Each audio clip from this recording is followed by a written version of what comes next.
Luc, chapitre 15.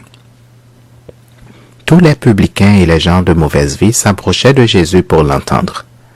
Et les pharisiens et les scribes murmuraient, disant, « Cet homme accueille des gens de mauvaise vie et mange avec eux. » Mais il leur dit cette parabole. « Quel homme d'entre vous, s'il a 100 brebis et qu'il en perde une, ne laisse les 99 autres dans le désert pour aller après celle qui est perdue jusqu'à ce qu'il la retrouve. Lorsqu'il l'a retrouvée, il la met avec joie sur ses épaules et de retour à la maison, il appelle ses amis et ses voisins et leur dit, « Réjouissez-vous avec moi car j'ai retrouvé ma brebis qui était perdue. » De même, je vous le dis, il y aura plus de joie dans le ciel pour un seul pécheur qui se repent que pour 99 justes qui n'ont pas besoin de repentance. Ou, quelle femme, si elle a 10 drachmes et qu'elle en perde une, n'allume une lampe, ne balaie la maison et ne cherche avec soin jusqu'à ce qu'elle la retrouve. Lorsqu'elle l'a retrouvée, elle appelle ses amis et ses voisins et dit, « Réjouissez-vous avec moi, car j'ai retrouvé la drachme que j'avais perdue. » De même, je vous le dis, il y a de la joie devant les anges de Dieu pour un seul pécheur qui se repent. Il dit encore, un homme avait 2 fils. Le plus jeune dit à son père, « Mon père, donne-moi la part de bien qui doit me revenir. » Et le père leur partagea son bien. Peu de jours après, le plus jeune fils ayant tout ramassé partit pour un pays éloigné, où il dissipa son bien en vivant dans la débauche. Lorsqu'il eut tout dépensé, une grande famine survint dans ce pays, et il commença à se trouver dans le besoin. Il alla se mettre au service d'un des habitants du pays, qu'il envoya dans ses champs garder les pourceaux. Il aurait bien voulu se rassasier des carouges que mangeaient les pourceaux, mais personne ne lui en donnait.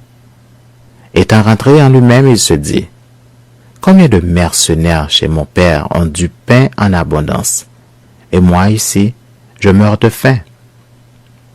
Je me lèverai, j'irai vers mon père et je lui dirai, « Mon père, j'ai péché contre le ciel et contre toi. Je ne suis plus digne d'être appelé ton fils. Traite-moi comme l'un de tes mercenaires. » Et il se leva et alla vers son père. Comme il était encore loin, son père le vit et fut ému de compassion. Il courut se jeter à son cou et le baisa. Le fils lui dit, « Mon père, j'ai péché contre le ciel et contre toi, je ne suis plus digne d'être appelé ton fils. » Mais le père dit à ses serviteurs, « Apportez vite la plus belle robe et l'en revêtez. Mettez-lui un anneau au doigt et des souliers aux pieds. Amenez le veau gras et tuez-le. Mangeons et réjouissons-nous. Car mon fils que voici était mort et il est revenu à la vie.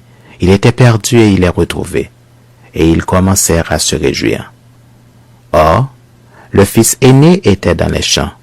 Lorsqu'il revint et approcha de la maison, il entendit la musique et les danses. Il appela un des serviteurs et lui demanda ce que c'était.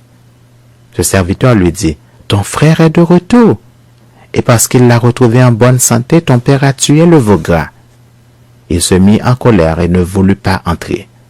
Son père sortit et le pria d'entrer. Mais il répondit à son père, « Voici, il y a tant d'années que je te sers, sans avoir jamais transgressé tes ordres.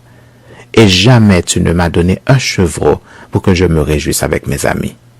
Et quand ton fils est arrivé, celui qui a mangé tout ton bien avec des prostituées, c'est pour lui que tu as tué le veau gras? » « Mon enfant, lui dit le père, tu es toujours avec moi et tout ce que j'ai est à toi.